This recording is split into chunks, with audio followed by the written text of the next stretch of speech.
My good people, my good people. Hello, world. I'd like to welcome y'all back to the show that's hot with your boy Rob Scott. This is Rob's Two Cents. What's going on, everybody? Sad I couldn't do a show last week. As you see, I got my Kobe on. Couldn't do my tribute show last week, but I'm here this week. Got to pay homage to my boy Kobe. We just went past his second year of being departed from this earth. We definitely miss you, legend. And then also, I'm grieving for another player. Now, granted, we didn't lose him to death, thankfully, but Tom Brady has officially announced that he's no longer going to be in the NFL, and it's a sad, sad, sad day. Freddie, what's going on, man? Appreciate you for stopping by, man. Shout out to my boy Freddie and ASAP Sports Network, a network that I'm on. You can catch your boy daily, Monday through Friday from 9 to 11 on ASAP in the morning, where we talk our mess and have a good time and talk real sports from real fans. You know how we do it. But man, losing Tom Brady, I'm definitely sad about that. That man has won me so much money, by the way. Let me tell you. I agree with Skip Bayless when he say there's one person in professional football that I do not bet against, and that is Thomas Edward Patrick Brady Jr. And let me tell y'all something. I won a lot of money not betting against my mans, but actually going for him. But we got a lot to talk about right now, man. I didn't get a chance to recap the divisional round of the playoffs. As you know, we just had the wild card. So I'm going to bunch all that in together, try to keep it as short-winded as I can. By now, spoiler alert, we know that the Cincinnati Bengals will be going against the Los Angeles Rams in the Super Bowl happening February 13th in California at SoFi. The Los Angeles Rams are now the second team to have a home field advantage in the Super Bowl because they're going to be playing at their stadium.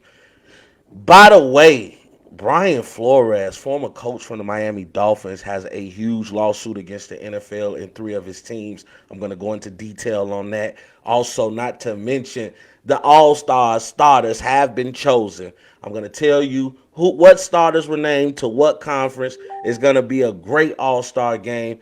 Not to mention the reserves will be named this Thursday on Inside the NBA. So it's a lot going on in the world of professional sports. I'm gonna get through all of it, plus my tribute to the one and only Tom Brady at the end of this show. As I mentioned, he has officially announced his retirement. But come on, everybody, sit back, relax, tune in.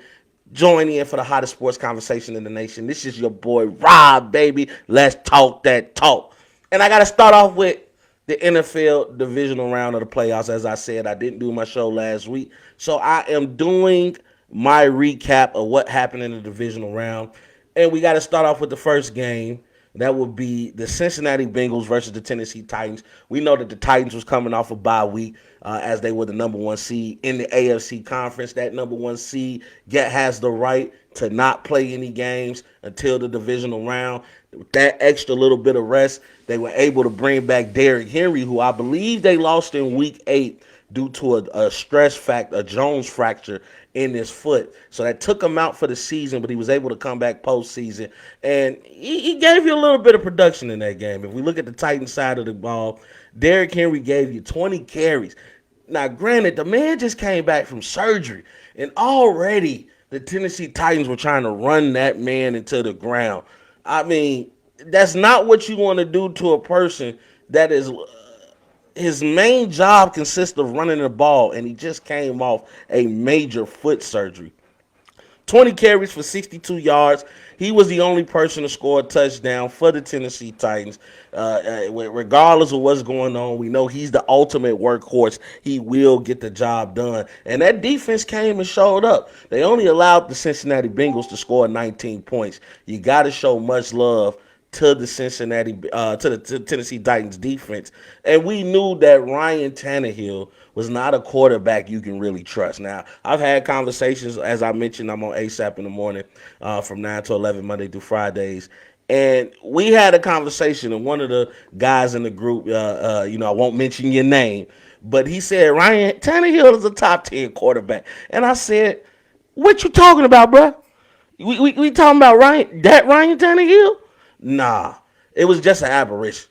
Yes, the defense were able to carry the Tennessee Titans through um, losing Derrick Henry, able to continue to maintain that number one seed in the AFC. But it wasn't because of Ryan Tannehill. It was because of the receivers that he had. He has some great weapons. You look at a person like A.J. Brown. He has Julio Jones, who really was a shell of himself. But the fact that when you see Julio Jones on that field, you know there's a chance that there could be a problem. So you got to keep your eyes on him. And not to mention that defense. That Tennessee defense was very strong. So Ryan Tannehill finally came back down to earth. He was 15 to 24, 220 yards in the air, one touchdown, three interceptions. That sounds like Ryan Tannehill. And if we look at Cincinnati, Joe Burrow, he didn't have a bad game. It's just it wasn't the Joe Burrow that we will begin to see throughout these playoffs. He was 28 to 37, 348 yards, no touchdown, only one interception. Joe Mixon, that stud running back that they have, 14 carries, 54 yards from one touchdown. However, though, Jamar Chase, even though he didn't score a touchdown, very effective throughout the game, him and T. Higgins.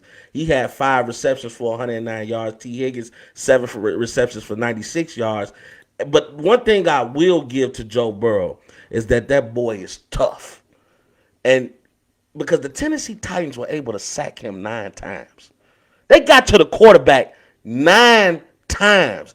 I'm going to tell you guys something. I don't care what rules are in place to protect the quarterback. There is nothing you can do to protect the quarterback from getting hit 9 times.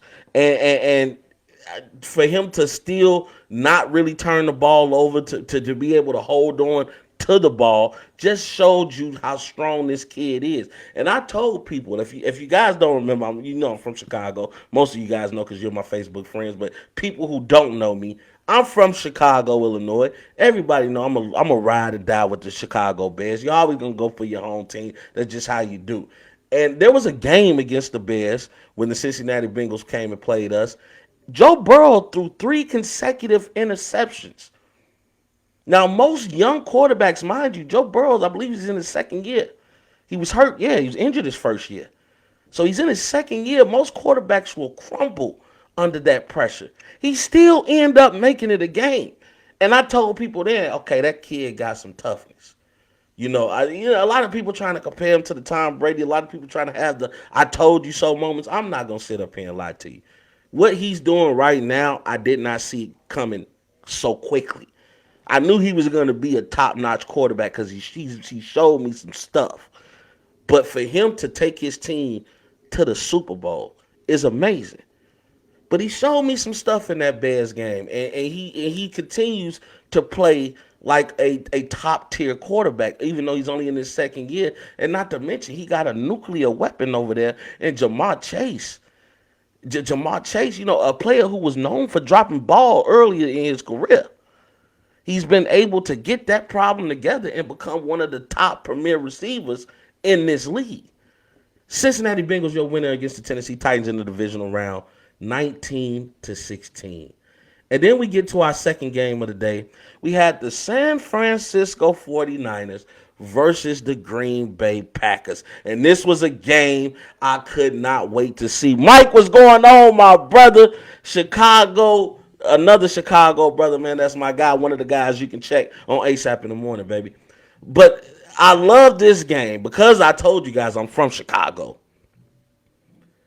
I love to see when the Green Bay Packers fail. Now, granted, I'm gonna give Aaron Rodgers his due. That's a bad man. Like as Stephen A. Smith puts, that is a bad man. But he's only a bad man during the regular season. Because for some reason, out of his illustrious career, he seems to be a loser in the playoffs. I believe his record is like 7-9 now in the playoffs. He's only won 1 Super Bowl, and since then, even when he makes it to the NFC Championship game, he loses. This time, you get eliminated in the divisional round after you are about to be crowned MVP. Now, Aaron Rodgers, he reminds me of Triple H. If you guys like wrestling, he reminds me of Triple H. He's a guy you love to hate because he makes it so easy. He's a smug guy. He acts like he's the smartest person in the room, and I understand as an athlete you have to walk around with a certain confidence, with a certain swagger. You have to feel like you're the best. But sometimes there's a thin line between confidence and then being a flat out a-hole. And sometimes, more often than not, Aaron Rodgers teeter-totters that line. Now, it's nothing against him or who he is on the field, but remember the whole debacle at the beginning of the season, in mid-season, in which it comes out that he lied about being immunized. He lied about being immunized. He lied about being vaccinated. And it didn't come out until he actually caught COVID. And that I'm immunized thing went to I've talked to several doctors, and I think he said he took something like horse tranquilizer. Come on, Aaron. Then he made excuses about his foot. Throughout the season, he makes excuses of if he's going to leave the Green Bay Packers or not the upcoming season, instead of focusing on the task at hand, which is trying to win Green Bay another Super Bowl ring and to add to your legend, to put you in that top tier GOAT status that a lot of people like to place you in, even though I don't see that. And he came back down to earth against the 49ers. Because Aaron Rodgers was immunized, all right. He was immunized to getting touchdowns. He went 20 or 29 on the day. Granted, he had a great passing percentage. He was able to complete 20 passes, able to get 225 yards in the air. No touchdowns. He didn't throw any interceptions, but he didn't throw any touchdowns, which is not like Aaron Rodgers. Now, we know he's a very accurate quarterback. He went through the season 37-4, I believe, threw 37 touchdowns, 4 interceptions throughout the year. So we know he's accurate. We know he's not a turnover machine, but he's not a winner. That's not translating into W's because he's not a great leader. You can't get people to follow you. Who wants to follow you? You did all this begging. You got Randall Cobb. You got the offensive line you wanted. Top-notch receivers, Devontae Adams. Some people hailed him as the best receiver in football. Cooper Kupp might have something to say about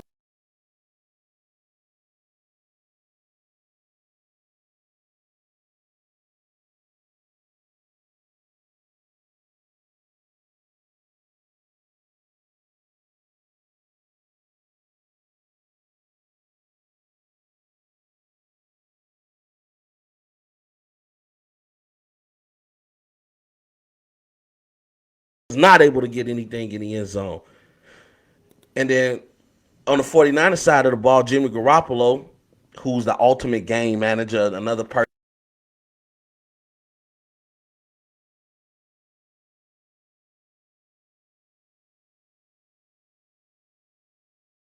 on the day. That's not a winning recipe if your quarterback is only throwing 19 passes, especially when your run game is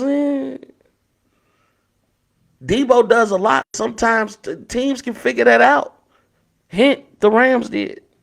They were able to keep Debo in control for most of that game. But that's neither here nor there. We'll talk about that in a second. Debo Samuel tried to do everything for them. He was had 10 carries for 39 yards. Also had 3 receptions for 44 yards. But Jimmy Garoppolo didn't throw a touchdown either. 11 to 19, 131 yards on the day, 0 touchdowns. But he did throw an interception. You can count on Jimmy G to throw an interception.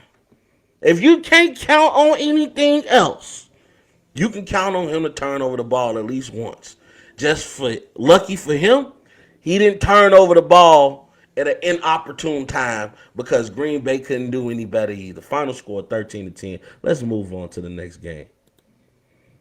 The Los Angeles Rams went against the Tampa Bay Buccaneers, which we found out was the last game that Tom Brady will ever play in the NFL. We thought Tom Brady was going to give us a little magic in the second half. I mean, I think at one point in time, they had him down, 20 to 3, 27 to 3? And no, it was 20 to 3. They were able to score one, and then they went up another touchdown. But the Rams came out swinging. They was putting the pressure on Tom Brady, and not to make any excuses for Brady, but it's kind of hard when you went through such a crazy season And at the end of it, you don't have the top two receivers, your top two weapons in your arsenal. We know Chris Godwin was lost to the season with a torn ACL. He gone. He wasn't coming back, at least not now. And then Antonio Brown, we know about the fiasco he had on the sideline. Decided to take off his jersey, decided to take off his helmet, throw his gear into the crowd, do jumping jacks in the end zone, and claim that it was the Buccaneers that wanted him to play while he was injured, even though he was mad because he didn't think Tom Brady or the Buccaneers were going to get him paid, get him his incentives because a receiver of his caliber is getting minimum pay in the NFL due to behavior problems. However, Tom Brady, being who he is, coming back in that second half, beginning to wake up, scored 24 points in the second half. At one point in time, even tied the game up 27-27. But I don't see how in the hell do you let a receiver like Cooper Kupp get open like the way he did. We'll talk about that in a second. But to give love to the Buccaneers, Tom Brady was 30 of 54.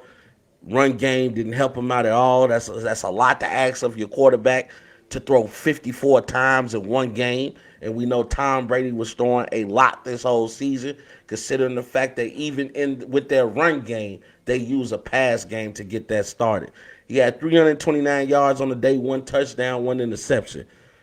Playoff Lenny showed up, though, a little bit. 13 carries, 51 yards, two touchdowns. I mean, when he was in the end zone, he was money. When he was at the goal line, he was money. Mike Evans had a great game, too. 8 receptions for 119 yards, woke up in the second half, gave you one touchdown. Gronkowski tried to do as much as he can on that L and body, 4 receptions for 85 yards. But the Rams were able to hold it together in the end. Granted, people were surprised that they had Cam Akers back. Remember, Cam Akers had tore his MCL, and they thought he was gone for the season, or it tore his ACL, actually. And they thought, in July, and he was just miraculously able to come back way above the timetable. But you can tell the rush showed. Even though he had a game in the wild card, he still was a little rusty. It's hard to ask a player to come play in 2 of the biggest games of the season, of the postseason, actually, of the season, I should say, and still maintain that level of play. Hadn't played since July. Hadn't touched a football since July. Hadn't played since the previous season. So the rush showed. He fumbled the ball. Cooper Kupp, we know back in the day he used to be a fumble machine. He fumbled the ball. The center threw a wild pass back, when they was hiking the ball to Matthew Stafford. So Matthew Stafford had a lot to deal with. However, he was able to rally the troops. Matthew Stafford on the day was 28 of 38, 366 yards, 2 touchdowns, no interceptions. No bad Matt did not rear his ugly head, and I was happy for that. Cam Akers, as I mentioned, had the fumble, but he was able to give you 48 yards on the day off 24 carries. But Cooper Kupp, that weapon, that beast of a receiver, and no, Cooper Kupp is not going to out-jump you, but he is a speedster, and he knows how to run routes. And that's what matters in the NFL. Can you run a route? Can you read the defense? Can you make adjustments on the fly? And Cooper Kupp is great at that. Gave you 9 receptions for 183 yards on the day, 1 touchdown. Remember, this is the Triple Crown receiver.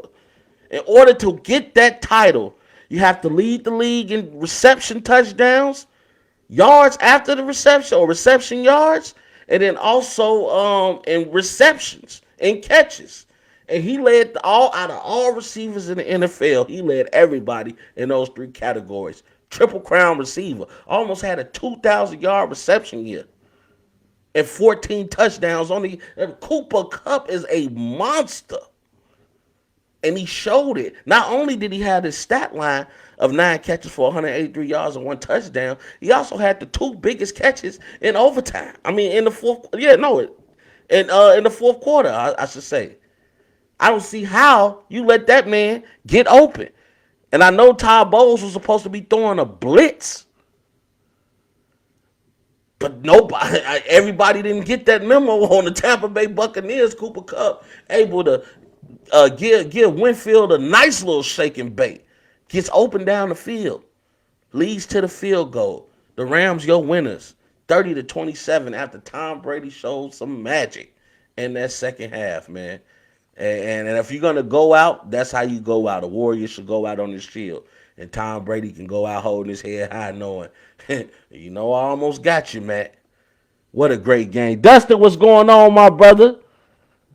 I'm gonna get to that one next week, but my boy Dustin say he feel that the Bengals are gonna win the Super Bowl. And then let's get to the game of that evening of the playoffs so far. The Buffalo Bills versus the Kansas City Chiefs. What a game. 42-36 was your final score. You want to talk about shootout? You want to talk about an old Western? This game was as high octane as you're ever going to see. Also, considering the fact that the Buffalo Bills had the number one ranked defense throughout the playoffs, nobody saw this coming. I mean, Pat Mahomes and Josh Allen put on a show. I won't even do this game justice by talking about it. You guys have to go watch highlights. If you got the NFL Network, I'm pretty sure they're going to show it as a rewind game because just how electric this game was, just to put it into perspective.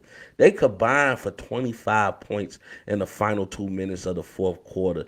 That's the second amongst any game in the Super Bowl era. Pat Mahomes and Josh Allen each scored at least 3 touchdowns and had no interceptions with at least 50 rushing yards. That made NFL history. NFL history. I mean, you want to talk about two quarterbacks refusing to let their teams lose. The way Pat Mahomes was telling them this ain't over on the sideline, the way Josh Allen was grabbing people around the necks and letting them know we still in this. This still a dog fight. The mixed emotions throughout the crowd from Chiefs fans and Bills fans to see just a masterpiece of a game. I was honored to watch that game. I mean, second half business picked up and both of them quarterbacks. That was a game. I told a coworker this. That was a game in which you wanted to see nobody lose. I didn't want to see the Chiefs lose. I didn't want to see the Bills lose. It was such a masterpiece of a performance from both quarterbacks. If you love sports, if you knew somebody that didn't love sports, that would be the game to show them of why you love sports. I mean, masterpiece. I mean, kids should really sit down and watch two masterful quarterbacks at play. I mean, let's go to the stat line. I mean, you guys might not believe me, but Josh Allen was 27-37 on the day, 329 yards, 4 touchdowns, no interceptions. Also had 11 carries for 68 yards. He was your leading rusher on your team. This is your quarterback. You want to talk about wanting it. That's how you play. He played like he wanted to win. I'm going to do whatever I have to do at all costs to give my team the best opportunity to win. Made a star of Gabriel Davis, who had an insane stat line as a wide receiver. 8 receptions for 201 yards and 4 touchdowns. Not even the great Jerry Rice, the great Randy Moss, the great Terrell Owens. Not any of these great receivers ever had a stat line like that in the NFL playoffs. A lot of people, the casual fan, won't know who Gabriel Davis is. I bet you know who he is now. I felt bad for him because he had made NFL history. But not to be outdone. Look at what the Chiefs did. Pat Mahomes, who a lot of people said the NFL caught up to him. Not the same Patrick Mahomes who we have known to grown to love. Remember, at one point in time, the Chiefs had a losing record throughout that season. They were 3-4 after 7 games. Pat Mahomes took that team on an amazing win streak to make it to the NFL playoffs and to end up still winning his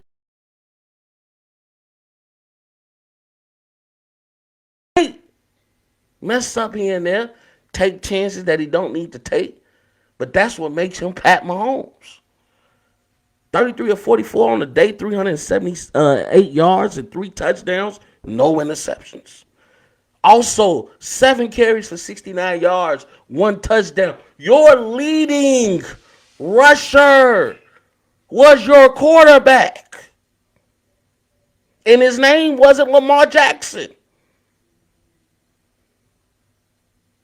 Amazing play from those 2 quarterbacks. And we know the usual suspects for the Chiefs. Tyreek Hill, the cheetah, showing that it's still speed in that old cat. 11 receptions for 150 yards and 1 touchdown. Travis Kelce, 8 receptions for 96 yards, 1 touchdown.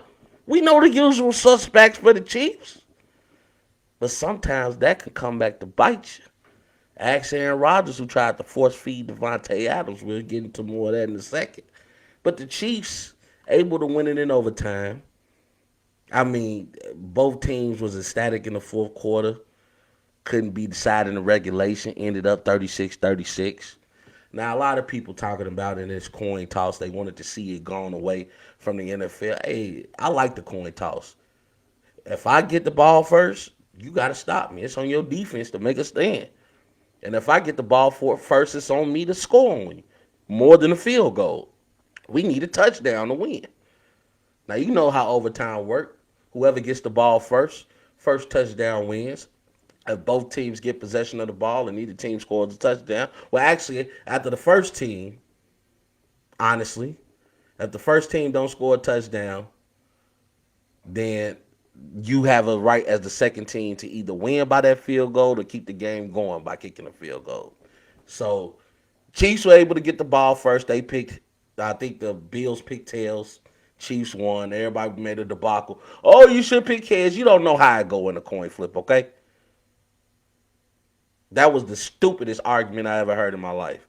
But, again, Chiefs were able to get the ball. Pat Mahomes did his thing. You don't leave Travis Kelce alone in the corner in the end zone. You just don't do it. Not a tight end of his caliber.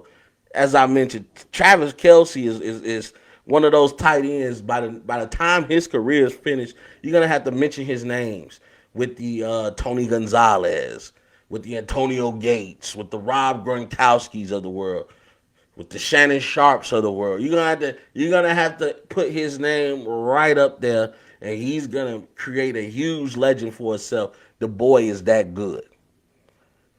Chiefs were able to score, final score 42-36, man. I tried to keep that as short as I could for y'all, man, because that was a divisional game. I'm pretty sure you heard everybody talk about that. But you didn't hear Rob's 2 cents on that, and you didn't hear Rob's 2 cents on the conference games, boy. Because let me tell you, Leon, what's going on? I had to see what's going on over here. Hey. Oh, my boy AC, I appreciate you for being on. What's up, nephew? Q, what's going on, Quintrell? Glad y'all on, man. I appreciate all the love and support, y'all. But yeah, man, let's get to this AFC Championship game. The stage is set now. The Cincinnati Bengals versus the Kansas City Chiefs. We got the LeBron James of the NFL and Patrick Mahomes, who just seems to make it to the AFC Championship game every year. Now, this was his 4th consecutive AFC Championship game, if I'm not mistaken. Been to the Super Bowl twice, 4 consecutive AFC Championship games. So Pat Mahomes is showing that he is a winner and he knows how to get to the dance. And then we got the up-and-coming Joe Burrow, the person that everybody likes to say is a top-tier quarterback, but is proving himself to have his name mentioned up there. And what a game it was. I mean, the Chiefs came out swinging. Kansas City was able to go up 21-3 uh, in the first half. The Chiefs came out on point. Pat Mahomes looked like he was about to have a repeat performance of what he did in against Buffalo. The Chiefs weren't clicking on all cylinders. The defense looked like they didn't have an answer for anything offensively that the Chiefs wanted to do. Pat Mahomes looked to be playing under control and at his own pace. And we all know a Pat Mahomes like that is a scary Patrick Mahomes. But something happened. Towards the end of the second quarter, I believe it was 5 seconds left on the clock, and they were at the goal line. I want to say they were about 4 to 5 yards, 3 to 5 yards away from the end zone. Instead of kicking the field goal, Pat Mahomes gets a little greedy, and he said that these are the words that came out of his mouth during the post conference of this game. But let me tell you guys something. Sorry about that. That came out of nowhere. But let me tell you guys something. It didn't work out for the Kansas City Chiefs because he threw a pass into the corner, threw a slant pass, well, not a slant pass, threw a pass through the flats to Tyreek Hill, and Tyreek Hill wasn't able to score. Time was evaporated off the clock. Now, in that situation, as a quarterback, knowing there's 5 seconds left on the clock and we are definitely in field goal range, our objective is to put points on the board. We're not down, we're up. We want to continue to build on this momentum. So if I can't score a touchdown, we're okay with a field goal. We want to go into halftime with the momentum. We want to put the pressure on this team to have to feel like they have to come out and score. But that didn't happen. In that situation, either you notice your receiver has nowhere to go, you throw it out of bounds, or you do you put a pass to him in which he can immediately go out of bounds. The Cincinnati Bengals were able to keep Tyreek Hill in bounds, and that clock went 0, and they had to go into the half, even though they were up 21-3. Clearly, the momentum was with the Cincinnati Bengals, and they said that. They said going into that locker room, as bad as they play, we only down 21-3 or 21-10. We could have played a lot worse than that. It was 21-10, my bad. We could have played a lot worse than that. But yet, we're still in this game. We're only down 11 points. And Cincinnati came out swinging. Joe Burrow woke up. For that game, he was 23 of 38 for 250 yards, 2 touchdowns, 1 interception. Joe Mixon showed up, 21 carries for 88 yards. And let me tell you about them boys over there in Cincinnati, them receivers they got. T. Higgins, 6 receptions, 103 yards. And then the usual suspect in Jamar Chase, the LSU boy, 6 receptions, 5 for 54 yards and 1 touchdown. I mean, Cincinnati came out swinging.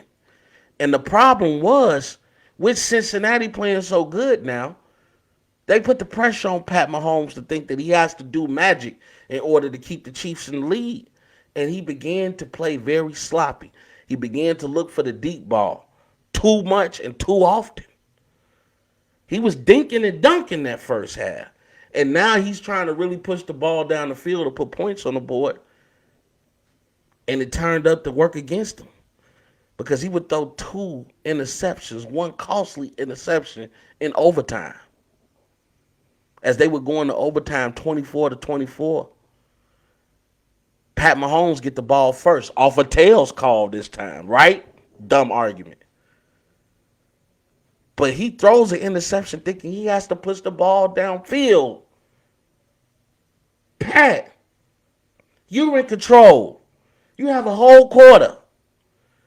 You dink and duck until you can't dink and duck no more. If you got to get 5 yards of play, do what you have to do to keep moving the chain. But Pat Mahomes feels he has to go downfield. He throws an interception in overtime. The Bengals capitalize. Joe Burrow pushes them down the field, get them in field goal range, and the rest is history. The Cincinnati Bengals are going to the Super Bowl. Who thought that we would be saying that at the end of the year? The Cincinnati Bengals are going to the Super Bowl. Now, I'm not mad. They have a chant that they say, who they? Hey, I don't know who they think they were, but we didn't see that coming. But shout out to Cincinnati for making it to the Super Bowl. Pat Mahomes, as I mentioned, 36 and 39 on the day, 275 yards, 3 touchdowns, 2 interceptions. Run game really didn't show up to help him at all. 10 receptions for 95 yards from Travis Kelce for a touchdown. Tyreek Hill, 7 receptions for 78 yards for 1 touchdown. And Mecole Hardman was the next big receiver, tied with Jerick McKinnon for only 3 receptions. That's what I'm saying. You can't force feed the ball, even to your great players, not in football, and expect that to be a winning recipe. He tried to force feed Travis Kelce and Tyreek Hill the ball. Sooner or later, we just gonna play double coverage on them and dare you to throw it anywhere else. And that's what the Bengals did. Not to mention they have a nice front four that can get to the quarterback. And they started terrorizing Mahomes in that second half. And I think with that pressure, with him not wanting to take those hits, him wanting to get the ball downfield ultimately led to his demise when he should have just played the way he played in the first half. Cincinnati Bengals, your winner, going to the Super Bowl.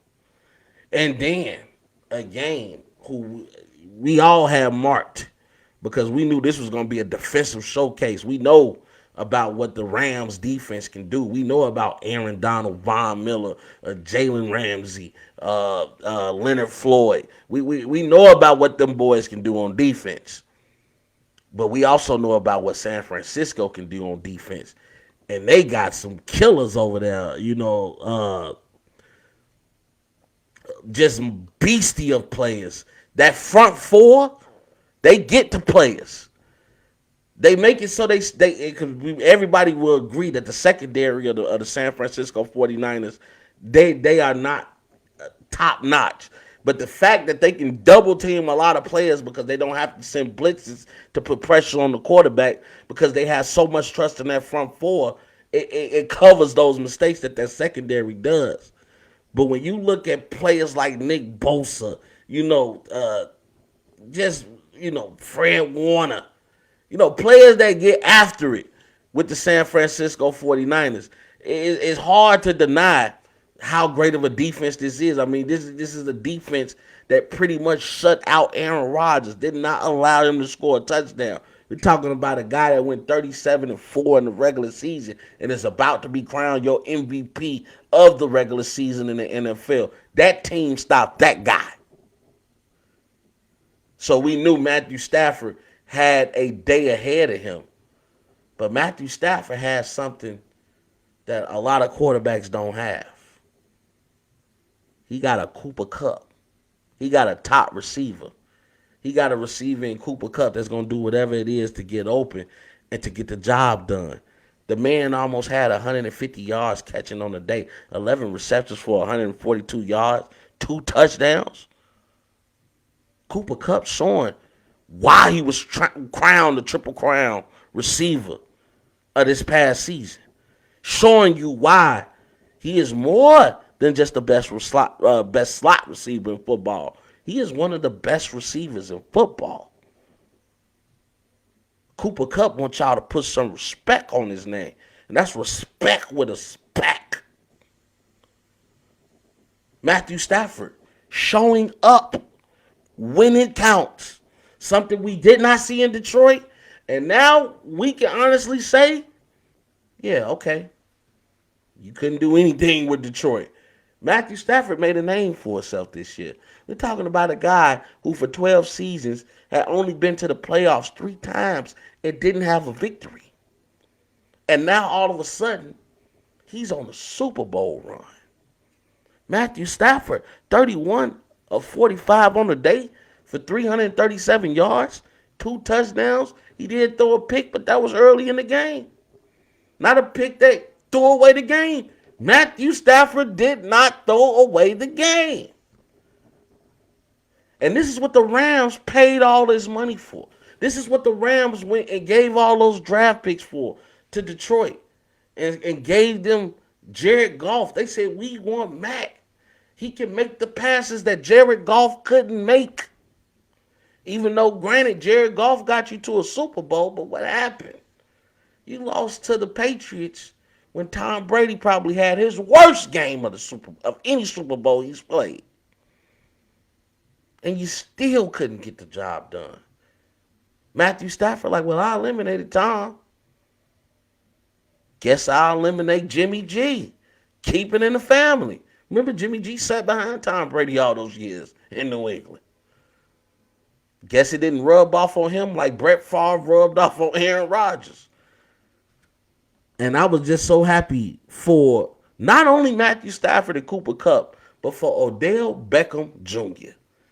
Now, a lot of people said Odell could not get the job done. A lot of people said he was the cancer that went to Cleveland. It wasn't Baker's fault that they didn't work. It was Odell Beckham's fault. He was a diva. Yes, he's done some questionable things. Like when the Giants are in the Super Bowl, and I mean not in the Super Bowl, in the playoffs, and instead of focusing on the task at hand, you decide you want to have a boat party with your teammates. Yeah, when you're young, you do dumb stuff, and I can tell you all about dumb stuff. It's all happened to us, but Odell has matured. And he's turned into a vital piece on his team, especially considering the fact they lost Robert Woods in the middle of the season. A utility knife receiver for you. Somebody like a Deebo Samuel who you could put in the run game, who you can also put in on the line and say, I need you to run out there and I'm going to throw it to you. You lose a player like that, you need somebody like an Odell Beckham Jr. to get you going. And he showed up in the NFC Championship game. 9 receptions for 113 yards, averaging 12.6 yards per play. OBJ telling y'all, I'm back. And I'm so happy for the Los Angeles Rams. And for the 49ers, I was sad for Deebo Samuel because Deebo Samuel has proven himself this year as a standout player in the NFL. He's a positionless player. You can put Deebo pretty much anywhere and he's going to be successful at what he does. He's a physical specimen and he gets the job done on the offensive side of the ball. And I felt bad for him. Jimmy G, he's not a bad guy, but I just knew the recipe of him not passing the ball wasn't going to work. And what's going to happen when you can't get off on that run game with Deebo Samuel or with Eli Mitchell? What happens when you can't run the ball and Jimmy is forced to throw? Can he make those throws that he need to make in the most important times of the game? And he started off okay. I mean, he started off firing the ball. Accurate, making great passes, great reads, and, eventually Jimmy G is like the Cowboys. He's going to do Jimmy G things. Like how the Cowboys always do cowboy things, Jimmy G is going to do Jimmy G things. And he threw that interception late in the game, cost him his team. You knew an interception was coming. He had a pretty decent game, 16 to 30, 232 yards, 2 touchdowns, but that one interception. Sometimes it's not about if you throw an interception, it's about when you throw that interception. And when you battling back and forth with a team, you see what happens. Rams able to score 13 points in the fourth quarter. Shut the San Francisco 49ers out in the fourth quarter. And you know what I call the fourth quarter is money time. Hey, what's up, Rita? Hey, appreciate that. Appreciate that. Good. Well, I can't see you, but thanks for joining the show.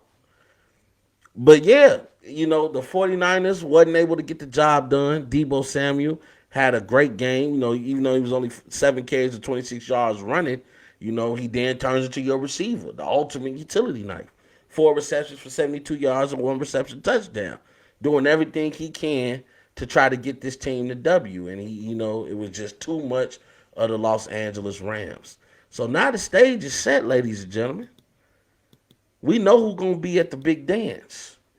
It's going to be the not the Kansas City Chiefs, the Cincinnati Bengals versus the Los Angeles Rams. Now, you got to tune in next week if you want to know who my predictions are for the Super Bowl. But the Super Bowl will be February 13th, next Sunday. And I'm excited about seeing that game. I don't have a dog in the fight, but I'm looking to go to a Super Bowl party and get myself into some squares. Let's win some money. Gonna be a great dog fight, man, and excited to see these two quarterbacks go at it. As we get closer towards the end of the show, man, we got to talk about the NBA a little bit. The Eastern Conference and Western Conference starters were named for the All-Star game.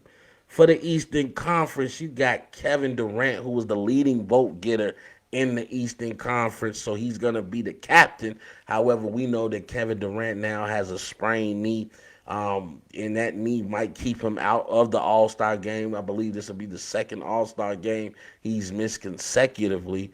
However, I believe he will still be able to make the picks for his team.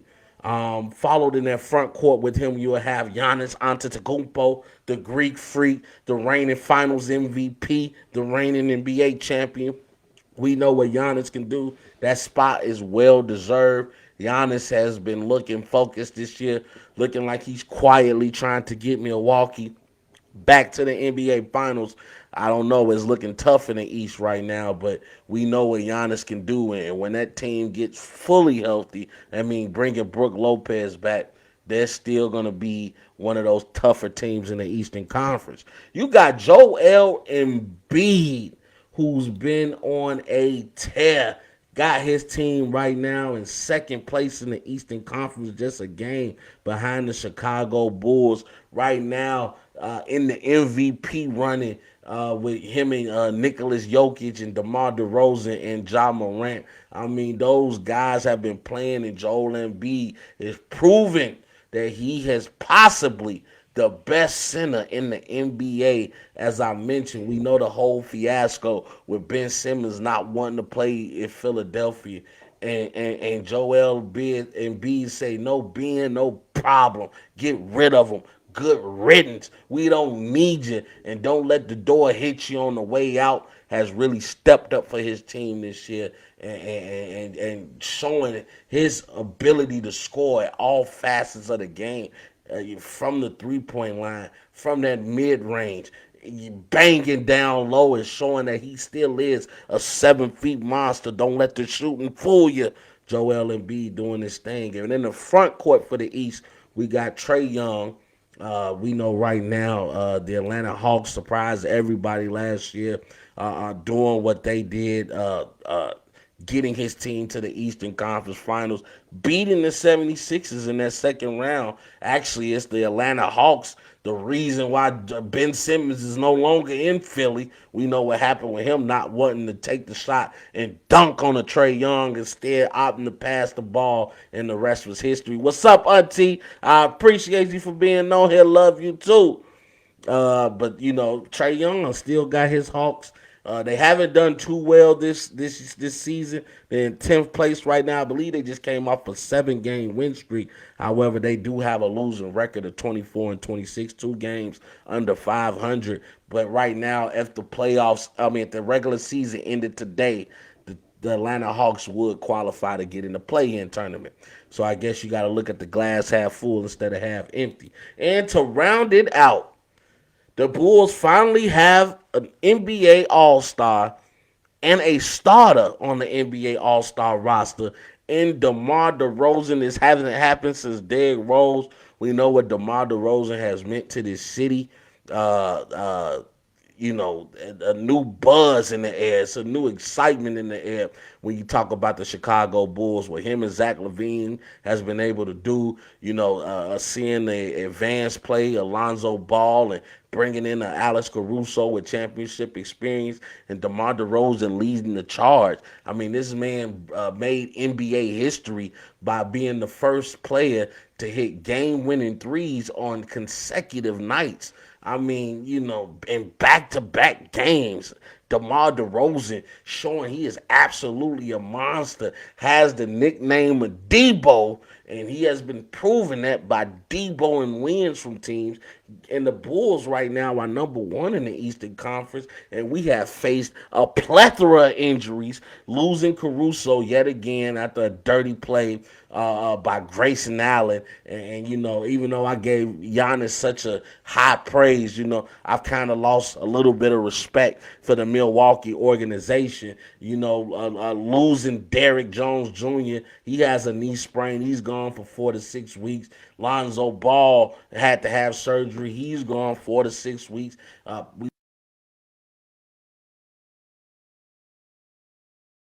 all these boys begin to come back and make the Bulls hold again.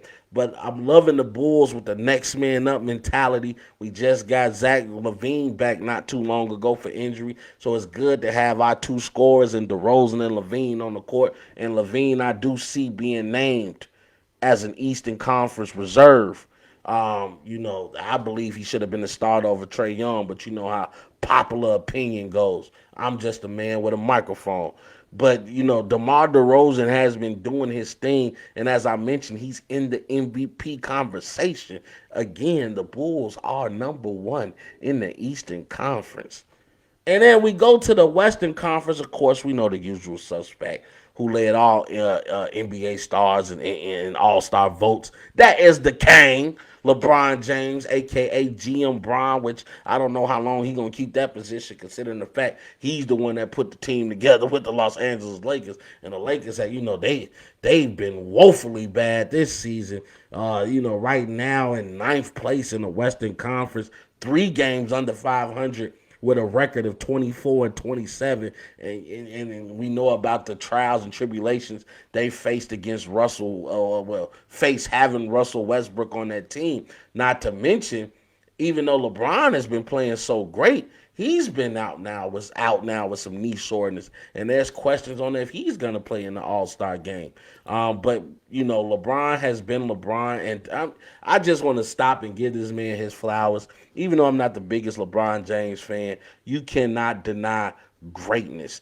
And the fact that LeBron James is doing what he's doing at the age of 37 in his 19th NBA season, he is still showing people that he is one of the top 2 or 3 players in the NBA, and he ain't ready to give up his crown yet. And I just wish the Lakers were better for him, because the way he's been playing this season has been phenomenal. But we know LeBron is disciplined and dedicated to his craft. I mean, the man spent $2 million just to keep himself in shape with personal chefs and top of the line gym equipment and nutrition. I mean, LeBron James is the perfect storm in the NBA, and you gotta love the man. Nikola Jokic rounds it out as the center for the Western Conference All-Stars. We know Nikola Jokic, the current reigning MVP of the league.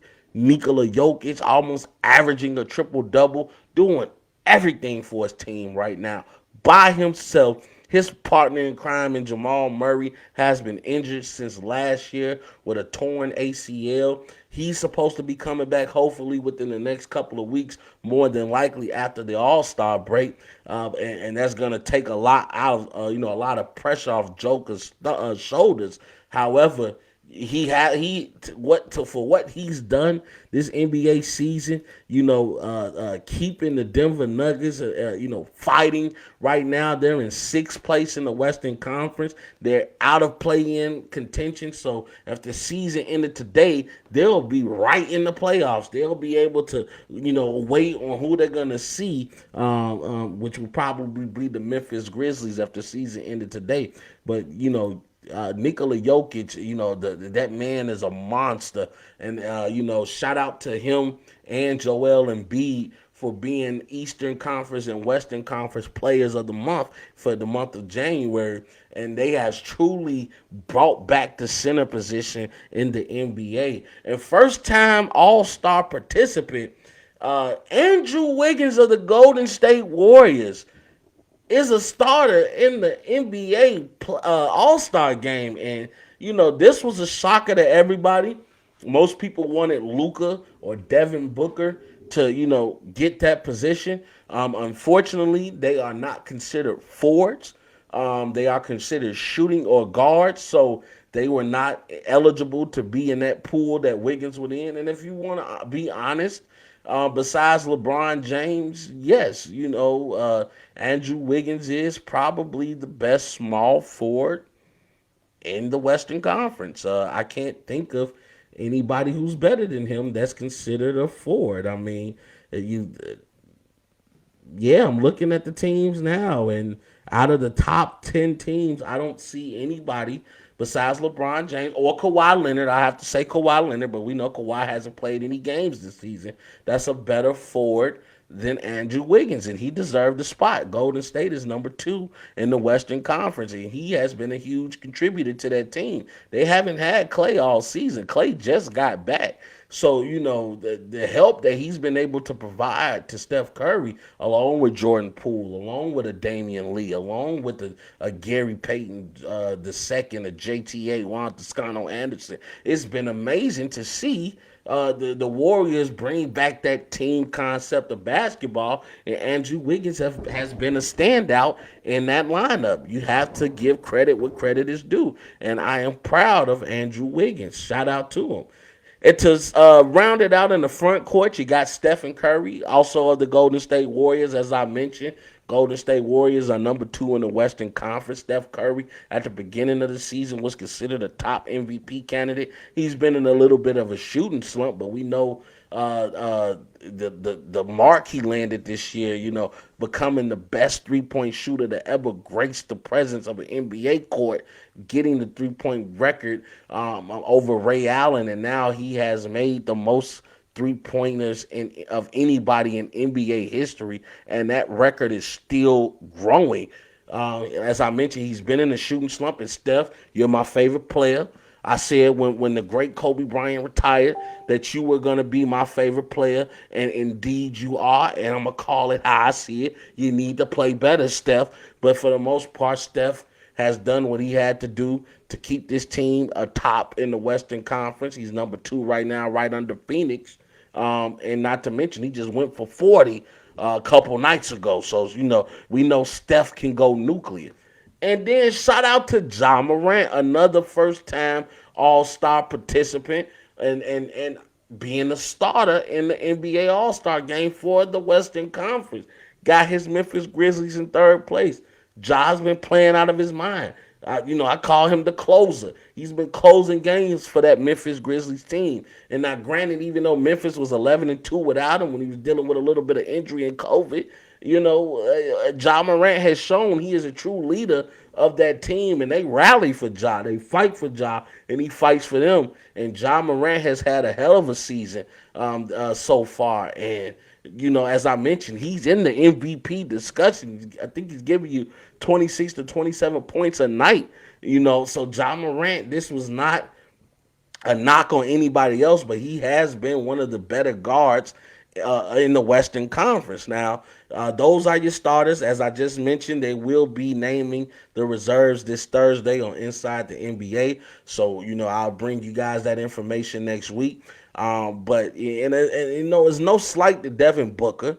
A lot of people, they're mad because Devin Booker or Chris Paul, there was no representation of the Phoenix Suns in the All-Star game. But you have to understand, Chris Paul and Devin Booker, I don't think personally has been better than Ja Morant or Steph Curry. Maybe you can argue Devin Booker and Ja, but I just think what Ja has done for a team that we did not see being this high up in the rankings, in the standings in the Western Conference, a very strong Western Conference. He gets the slight nod. And it's people approval. Unfortunately, the starters are voted by the fans. And the fans voted for Ja.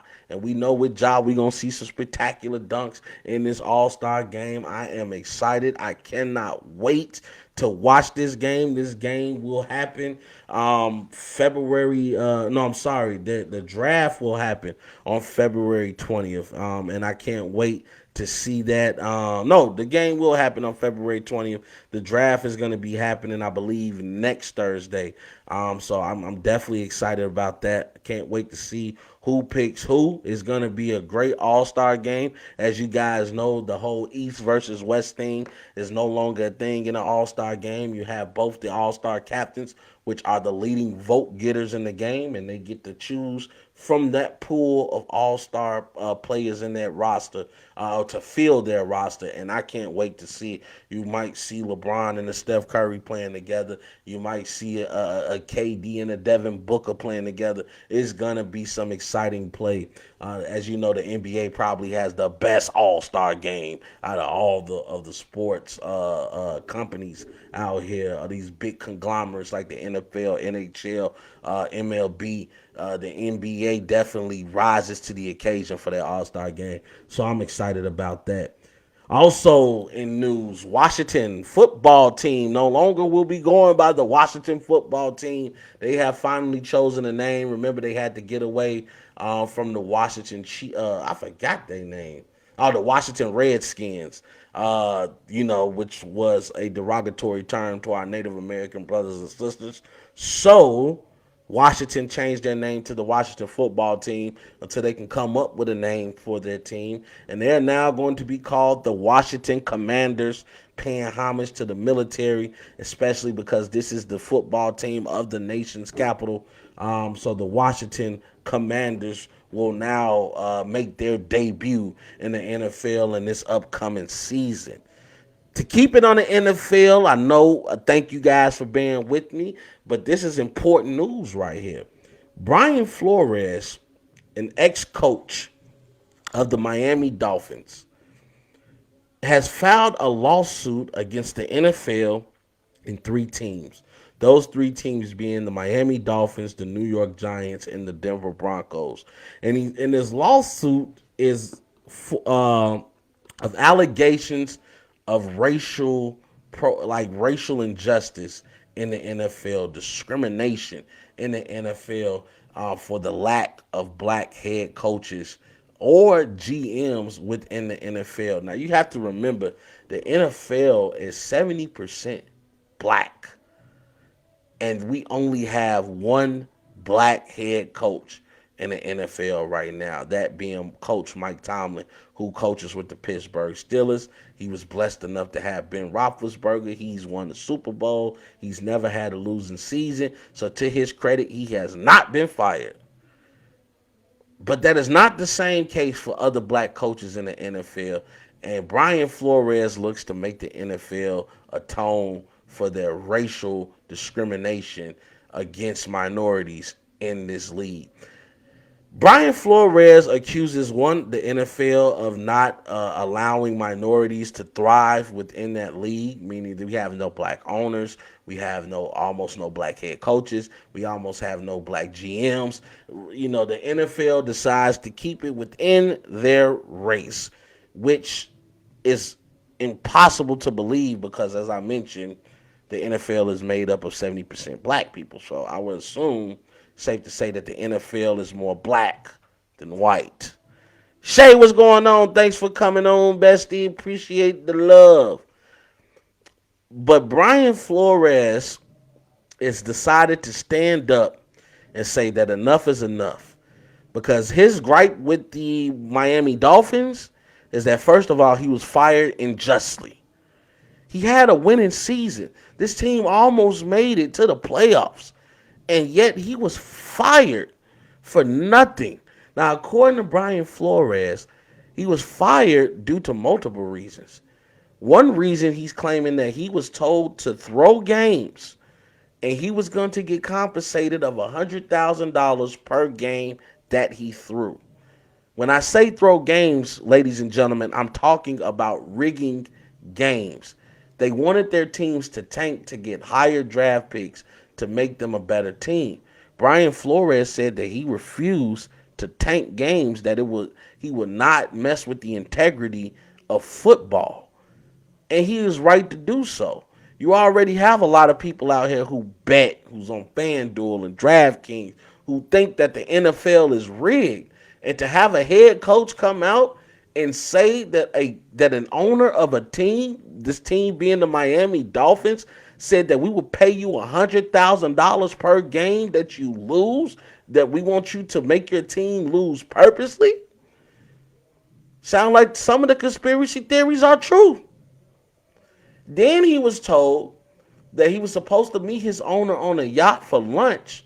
Yet there was a quarterback that they were trying to court to come to the Miami Dolphins. And that quarterback was at that said lunch.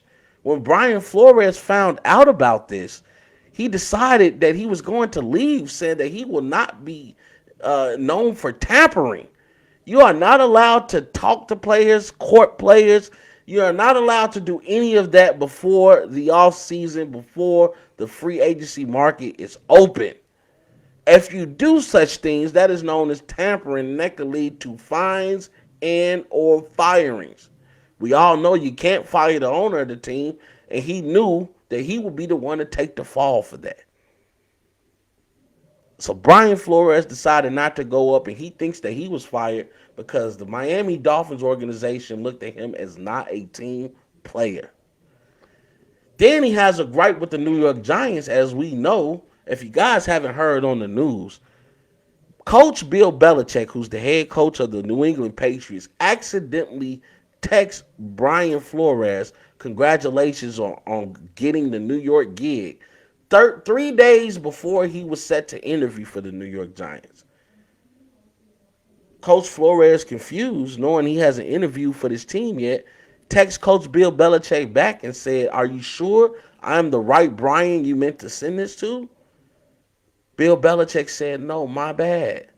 As we know, him and Brian Flores has a history, as Brian Flores was one of the assistant coaches for Coach Bill Belichick. What's up, babe? Thank you for watching, and yes, I hope he does win this lawsuit as well. But Coach Brian Flores, uh, after receiving that text from Coach Belichick and finding out he was the wrong Brian that was text, the right Brian was Brian Daboll, the guy who actually got the job with the New York Giants. I just said that Brian Flores had an interview with them 3 days prior to him getting that text. So now he's going into an interview already knowing that he's not going to get this job. Yet he puts on his best face, moves forward, and tries to woo the ownership and upper management of the New York Giants, knowing that they already had somebody in mind. See, there's a thing in the NFL called the Rooney Rule.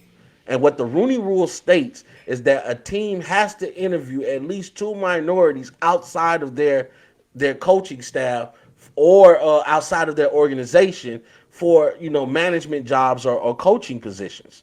So you have to interview minorities. So what people are, or what Brian Flores is claiming, is that the New York Giants were doing that to fill their quota of interviewing minority people for a position that they already had in.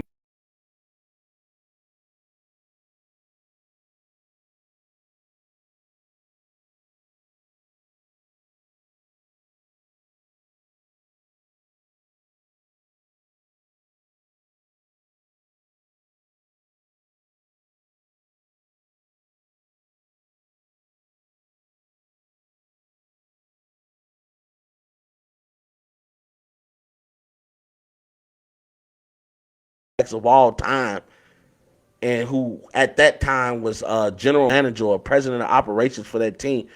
John Elway came to the meeting with a hangover, completely no respect for Brian Flores and what he was there to accomplish. Now, of course, every team in the NFL has come back with rebuttals, but Brian Flores says he has receipts. And now Coach Hugh Jackson, who was a former coach of the Cleveland Browns, another black head coach, has said, "Hey, I'll tell you about my experience as a black head coach."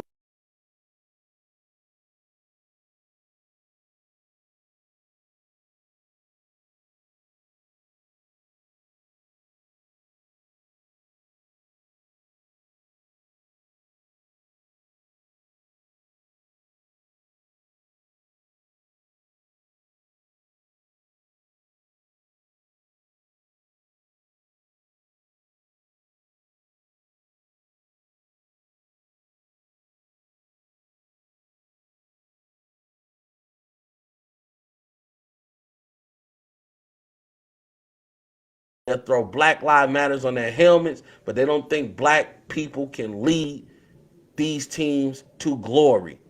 If you look at the NFL, they've always had a history of that. If we look at how they did the black quarterback in the NFL, the black quarterback, they didn't think a black man can lead a team by being the thrower of the football. They thought that being a quarterback was too smart for a black man to comprehend and that he cannot do this job. Now you look at around the league, Pat Mahomes, a black man, he led his team to a Super Bowl and won. And you've had countless other black men who's been able to step up and show that they can play that position. Now we see that with the coaching. We see that with the upper management where they don't think a black man can come in and get the job done. I, for one, have always seen this from the NFL. I think the Rooney Rule is bogus. I think it's messed up that you have to tell a team to interview black people for a job, and now they're only doing it just to keep you quiet. And also, did you guys know that they get incentives for hiring black people? I bet a lot of people didn't know that. In the NFL, if your organization hires a black general manager, then you get extra draft stock, meaning high picks, and not fourth or fifth rounders. We're talking second, third rounders. The NFL needs to get it together, and they need to step up with the time and understand that we can get the job done too. And that's Rob's 2 cents on that one. I hope Brian Flores wins. I know he's probably going to be blackballed from the NFL, but I love what he's standing up for and what he's representing. Because if somebody doesn't step up, change will never happen. As we get to the end of the show, man, I want to just, give a shout out to Tom Brady. As I mentioned, it came out that he was going to retire from the NFL. And a lot of people, of course, like myself, didn't believe it. We were hoping it wasn't true. And then a day or two later, he confirmed it with a letter on Instagram in which he thanked the Bucs fans and, everybody in that organization or everybody he's ever had in contact with. Granted, he didn't thank the New England fans, but I think he thanked the New England fans already when he left New England. He didn't leave on particularly good terms. He was kind of forced out of New England. They thought he could no longer did it, and that's what made that Super Bowl win so much sweeter with the Buccaneers, knowing I told you I still got it. Even now, Tom Brady is, in my opinion, retiring prematurely. The man, even though he's 44 years old and he's spent 22 seasons in the NFL, the man can still ball. Look what he did last season. We're talking about a guy that threw for over 40 touchdowns and over 5,000 yards. That doesn't sound like a man who's washed up or ready to go. He's led his team to the second round of the playoffs. He's a perennial playoff player. I think it's only been once or twice Tom Brady has not made the playoffs. That's a winner. And Tom Brady, as we know, as I read you a couple of his stats, he leads the league in touchdowns thrown. I believe he's at 624 touchdowns, with the most quarterback wins with 243. We know the most Super Bowl appearances at 10 and the most Super Bowl wins by any player with 7 of them things. Tom Brady is a winner. Tom Brady probably pushed the stats so high that not even in my lifetime will I see somebody be able to have a season or have a career and accomplish the things that I've seen Tom Brady do. Tom Brady has been in the league since I was in 8th grade. I remember watching the Super Bowl with him and the best show on turf, the Rams, and I actually was pulling for the Rams to win that game. You remember that team with Kurt Warner, Torrey Hall, Marshall Faulk, Isaac Bruce. You remember that team, the greatest show on turf? Man, to watch him come back after being down, 24-3, 27-3 against the Atlanta Falcons, 28-3, and him not allowing the Falcons to score another touchdown, and him having 31 unanswered points in the second half and winning that Super Bowl. Tom Brady just had a magic about him, in which I don't care how many points you were down, what was going on, you had confidence and faith that Tom Brady would lead you to the promised land. And oftentimes he did. As I mentioned, disciplined, dedicated, smart, and according to all of his teammates, a lovable guy. I'm mad I didn't get to see him play in person, but I am honored enough to watch him play for 22 years, and a player I get to tell my kids about or other kids about that I talk to about football and say, y'all, that's the GOAT. Tom Brady, we thank you for your 22 years of entertainment, for the years that you showed us that no matter when the chips are down, even if you're losing at halftime by 28-3, you can still come back and win the game. It starts in your mind.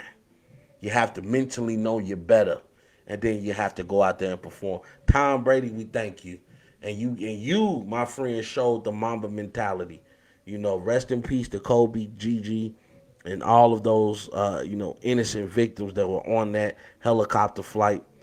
Our thoughts and prayers are still with your families. Kobe, you know how I feel about your legend. You know, nothing but respect for you. And we miss you, dog. And Tom Brady showed that mentality, the Kobe mentality, the Mike mentality, the LeBron mentality, that mentality that everybody doesn't have, that winning mentality, the ability to lead. Man, Tom Brady goes down as not only the greatest football player, but one of the greatest leaders to ever lead a team in professional sports. Tom Brady, for the last time. That boy Cole. Thank you, legend. Enjoy retirement and have fun with the family. And that's my show, ladies and gentlemen, man. I appreciate you guys for sticking around. Yes, babe, you right, GOAT Brady. That's my old GOAT Brady. TBs equal TDs. I appreciate you guys for sticking around, man. It felt great to, do a live show and to, interact with everybody. I appreciate the love and the support from all of you guys, man. Things like that keep your boy going. Trust me, it keeps your boy going.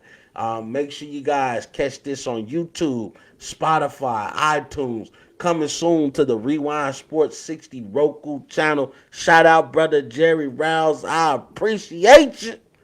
Also, catch your boy again Monday through Fridays from 9 to 11 a.m. ASAP in the Morning Sports Show. You can catch that on the ASAP Sports Network page right here on Facebook. They're on Roku.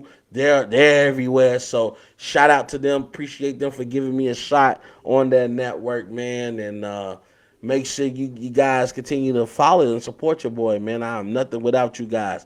As I tell you guys all the time, make sure, man, you map out a plan for yourself. Set up some achievable goals to help you get to that bigger goal. Get a plan on how you're going to execute those goals. And then, of course, you got to go out there and execute, man. You know how we do it. This has been your boy that's hot, the boy Rob Scott, man. I appreciate all of you guys.